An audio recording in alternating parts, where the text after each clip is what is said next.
Chapter 1. Emma Woodhouse, handsome, clear, and rich, with a comfortable home and a happy at disposition, seemed to unite some of the best blessing of course extents, and had lived nearly 21 years in the world with very little to disgrace or ox hair. She was the youngest of the two daughters of a best dissonant indolent fathers, and had, in conference of her sister's marriage, been mistress of house for a very early period. Her mothers had died too long ago for her to have more than a distant remembrance of her long courageous, and her place had been supplied by an excellent woman as governess, who had fallen little short of a mother's affection. 16 years had Miss Thorle been in Mr. Woodhouse's family, less as a governess than a field friend, very fond of both daughters, but particularly of Emma. Between between them, it was more the intimacy of sisters. Every before Miss Thorles has agreed to hold the mental office of governess. The middleness of her tempers had hardly allowed her to impose any resent, and the sword of authority being no long passed away, they had been living together as friend very mutually assured, and Emma doing just what she liked, highly esteeming Miss Thorle's judgment, but resistant cheerfully. But her no. The real evils endured of Emma's situation were the power of having rather too much her own way, and a disposition to think a little too well herself. These were the advantages which had allowed to her many enjoyments. The dangers, however, was at present of unprecedented, that they did not buy and many rents and misfortunes with her.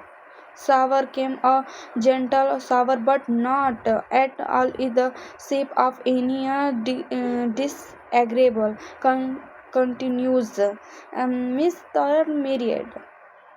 It was Miss Thorne's loss which Forrest first brought grief. It was on the wedding day of his beloved friend that Emma first sat in mutual thoughts of any continuance. That wedding over, and the bride people gone, her fathers and in their self were left to be together, with an perfect of a thread to cheer a long evening. Her father composed herself to sleep after dinners as usual, and she had then only to sit and think of what she had lost. The event had every promise of happiness for the friend. Mr. Weston was a man of experienceable character, easy of finesse, suitable of age and pleasant manners, and there was some certification in considering with what self-Dennis generous for friendship. She had always wished and promoted the match, but it was a black morning work for her. The wind of Miss Charles would be felt very every hours of every day.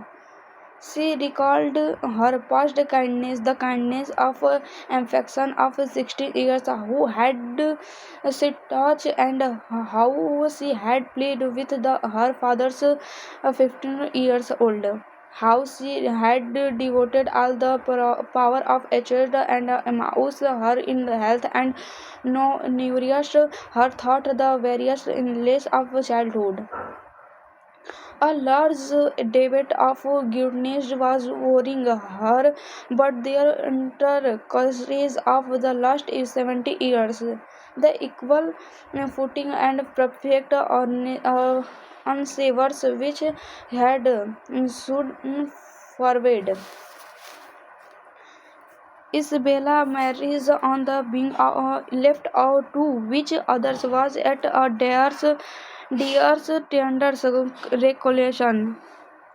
She had been a friend and companion such as few password intelligent were informed useful generate knowing all the way of the family interest in all the canals and particularly interest in the herself in very pleasure very such of her one the whom she could speaking in every thoughts as it assure and who had such an affection for her as could never find fully how was she the bear the challenge?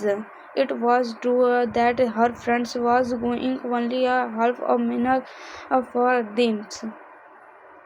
But Emma was assured that the great must be the difference between a Mr. Weston only a half a mile from them and a Mr. in the house and which and with all the advantages natures and domestic she was no in great danger of suffering from interculate salute.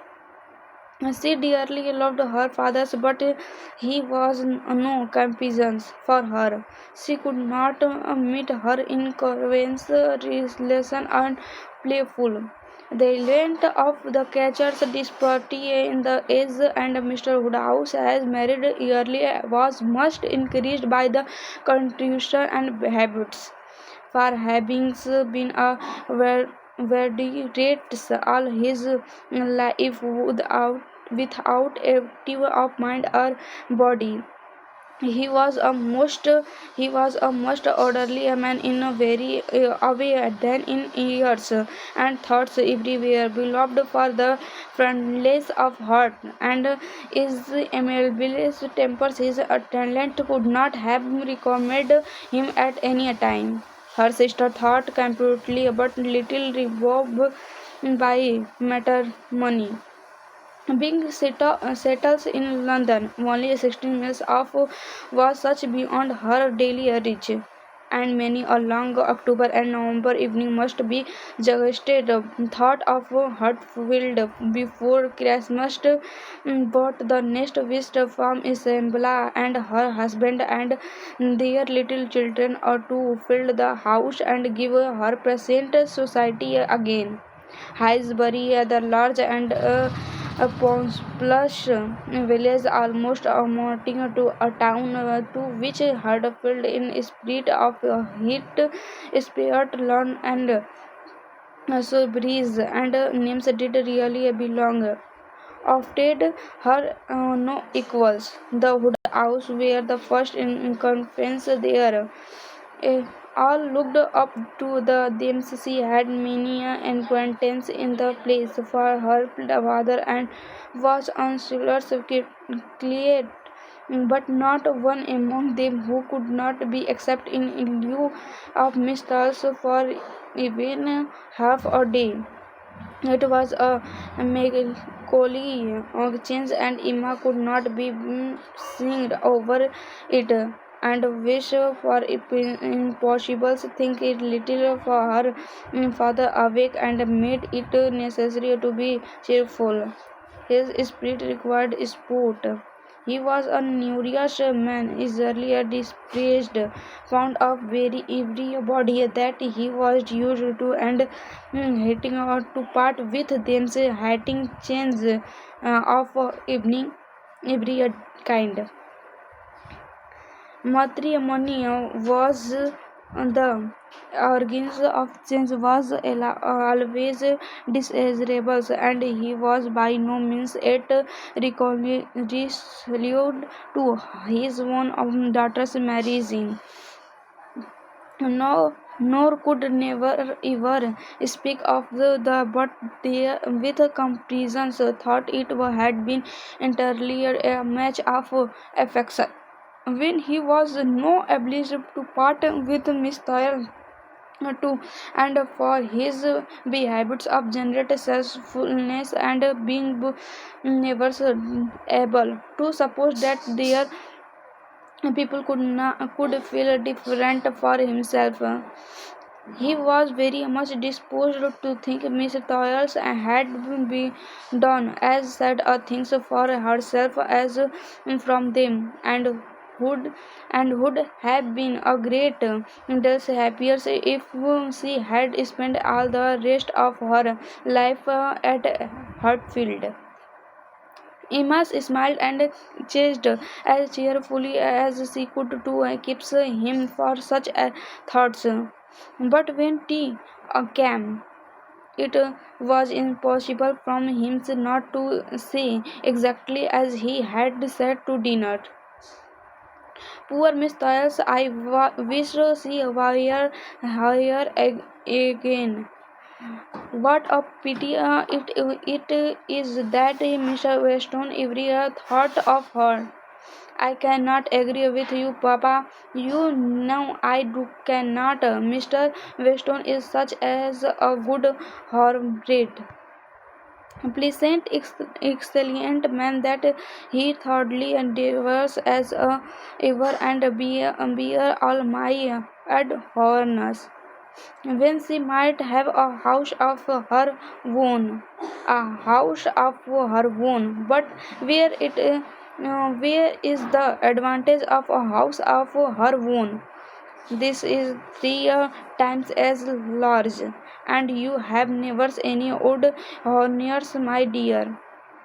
How often we shall be going to see them, and they coming to see you? We shall be always meeting. We must go and pay a vending visit very soon, my dear. How am I a great so fair? Redless is such a distance I could not well, half so far. No, Papa, nobody thought of your walking. We must go in the carriage to be sure. The carriaging, but James will not like to put off the horse to for such as a little away. And where are the poor horses to be? Well, we are paying our visit. They are to be put into Mr. Weston's stables, Papa. You know we have stalls all that already. He talked it all over with Mr. Weston last night, and so far, James, you may be very sure he will always like going to Redlands because of his daughters being house housemaid there. I only doubt whether he were never to take us anywhere else. That was your doing, Papa. You go, Hannah, that good place. Nobody thought of Hannah till you maintained her. James is so obliged to you. I am very good. I didn't think of her. It was very lucky, for I would not have had poor James thinks herself sized upon any account, and I am sure she will make a very good survey. She is a clear, patty speaking girl. I have a great option of her everywhere. I sure see her. She always courtesy and ask her. We know I do in a very pretty manner. And when you have had her here to needle works, I observed she always turn out to the lock of the doors the right away and never bangs it. I am sure she will be an excellent servant, and I will be a great comfort to poor Miss Tarsa to have somebody about her that she is used to see. Whenever James goes over the sea as daughters, she will be hearing of us. We will be able to tell her oh, how we all are. Emma spot no extensions to maintain his happiness, follow to ideas and hoped by the help of background to gain. Her father's told rebels thought the evening and is attacked by no great but her own. That background tables was placed, but a visitor immediately afterwards walked in the mud of unnecessary. Mr. Knightley, a sensible man about share a night and 13th, was not only a very old and immediate friend of the family, but particularly about a male from Highbury was a frequent disorder. Vicis store and always welcome and at is and this times more welcome than usually as coming directly for the year's mutual connection and in London. He had returned to a late dinners after some days of absence and how well up a heart full of sea that all were well in Berwick's Square.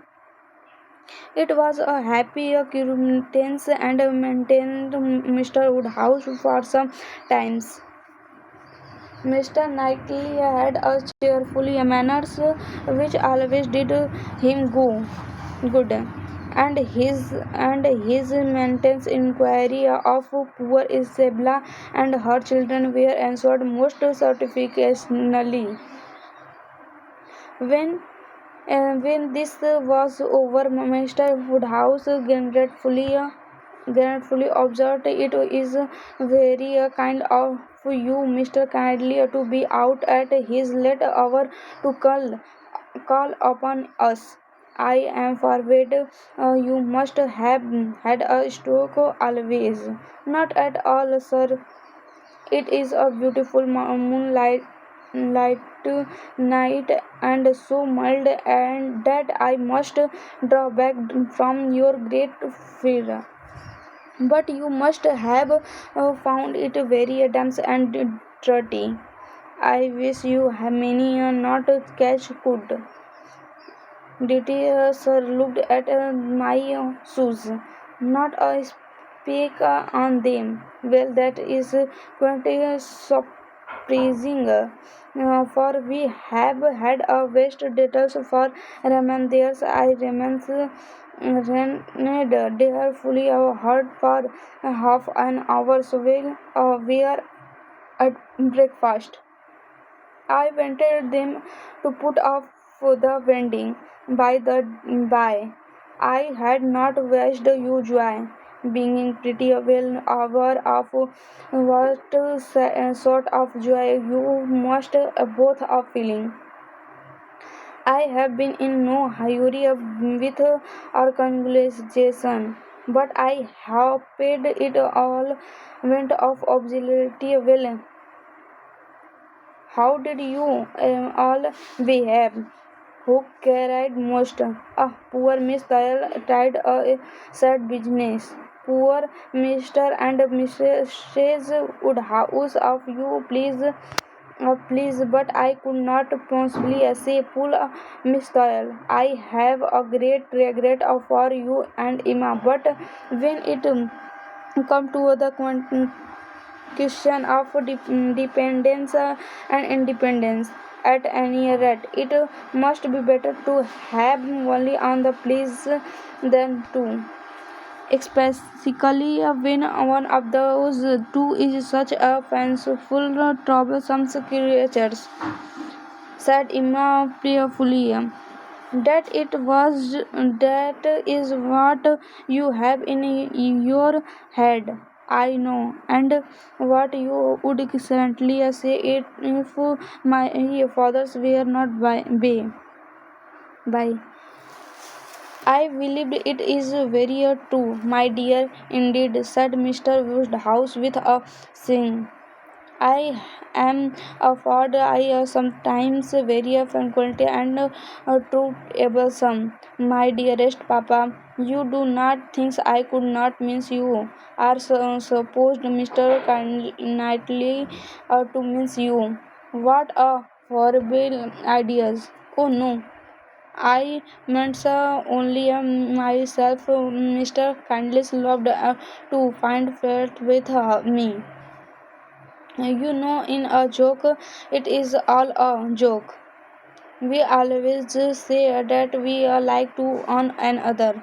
Mr. Knightley, in fact, was on one of the few people who could see faults in Emma Woodhouse, and the only one who never told her of them. And thought this was not particularly agreeable to Emma herself. She knew it would be so much less so to her fathers that she would not have him really suspect such a creation as her not being thought perfect by everybody. Emma knows I never felt her, said Mr. Knightley, but I meant no reflection or anybody. Miss Thurs has been used to have two persons to please. She will not have but one. The chances are that the must she must be a Jenner. Well said, Emma. Willing to let it pass. You not you went to her about the wedding, and I shall be happy to tell you. For you, we all have genuinely everybody was particular. Everybody in their beds beds looks not a trail and hardly a long face of to scene. Oh no, we all felt that we were going to be only a half a mile apart, and we are sure of meetings every day.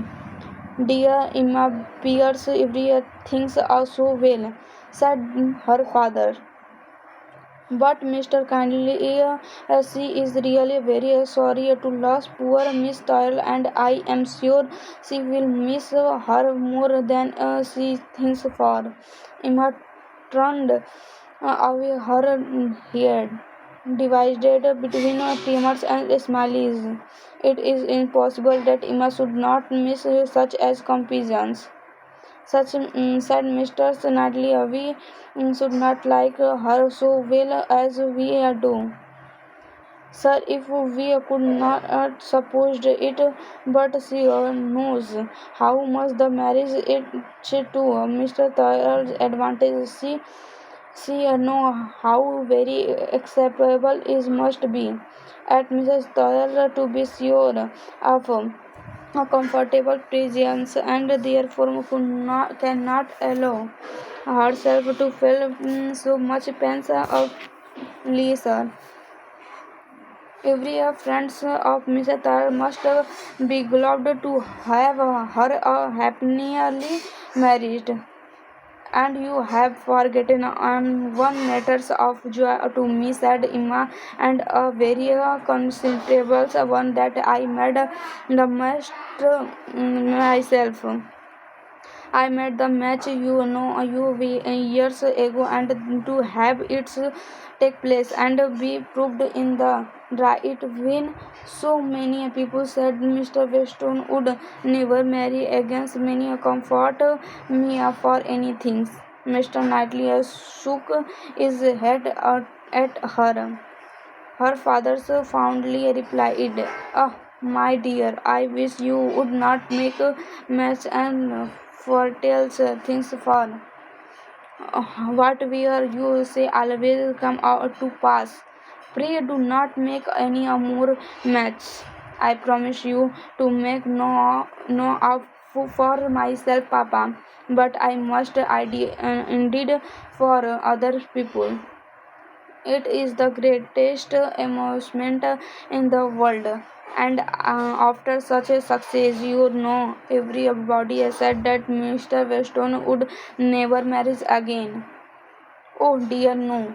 Mr. Weston was who had been indoors so long and who seemed to perfectly comfortable without a wife or constantly acquired weathers in the house business in this business to tones are among his friends are always extables everywhere too went always cheerfully. Mr. Weston need not spend a single everything in their years along if he do not like it. Oh no, Mr. Weston certainly would never marry again. So people even talked of a promise to his wife on the deathbed, and others of the son and the uncles not lasting him all manner of solemn nonsense was taken on the subject, but I believed none of it. Ever since the day about 4 years ago that Mr. Charles and I met with him in Boardaway Lane when because it began to decide he doubts Farmer Mitchell's. I made up my mind on the subject. I planned the match for the hours, and when such a success has pleased me in this intense, dear Papa, you cannot think that I shall live of matchmaking. I do not understand what you means by success, and Mr. Kindly success is supposed in yours. Your time has been properly and decently spent you have been inventorying for the last 4 years brings about the marriage of author is implement for a young lady's mind, but if with the I rather imagine you're making the match as you call things, it would be a very good thing for is the Mr. person. If for Mr. Weston were to marry her and seeing it again to yourself every and there afterwards, why do you talk of success? Where is your merit? What what are your proved proud of? You you made a lucky use, and that is all that can be said. And have you never known the pleasures and temper of a lucky goose? I pity you. I thought your clever for dependence upon it lucky use is never mere luck. There is always some talent in it. And as to my poor word success, which you quarrel with, I do not know that I am so entirely without and claim to it. You have drawn two pretty pictures, but I think there may be a third, or sometime, or something between the two nothings, many little in eco governments and so many little matters. It might not have come to any things after all. I think you must know hardly enough of comprehend that a strong forward, open heart, many likely Weston and a real unaffected woman like Mr. Thal may be a successful, safely life to manage their own convenience. You are more likely to have done her or yourself than good to them by interference. Emma never thinks of herself if she can do go to together. This join in Mr. Woodhouse understanding, but in part. But my dear pair, do not make any more cat matches. They are serious things and break up. Once a family a critical usually only more only one more papa only more for Mr. Stone, poor Mr. Stone, you like Mr. Stone, Papa. I must look about for a wife for him. There is nobody in Highbury who services them, and he has been her years and has fit of the house of comfortably. That is would be a shame to have him singles any larger, and I thought when he was joining their hands today, he looked so very much as if would like to savor to the same kind of wisdom of him. I think very well of Mr. Stone as and this is only a way I have of going in a service. Mr. Antones is a very pretty young man to be sure and a very good young man, and I have a great regret for him. But if you went to see him any affection, my intention, my dears, ask him to come and dine with us some day. That will be a much better thing. I dare say Mr. Knisley will be too so kind as to meet him with a great details of pleasure, sir, at any times. Sir, Mr. Rightly laughing, and I agree with for instantly that if will be much better things. Invited him a dinner, so Emma and helped Emma the best of fish and the chicken. But leave him to choose with housewife, own wife. Dependent upon it, a man of 60 or 70 and 20 can take care of himself.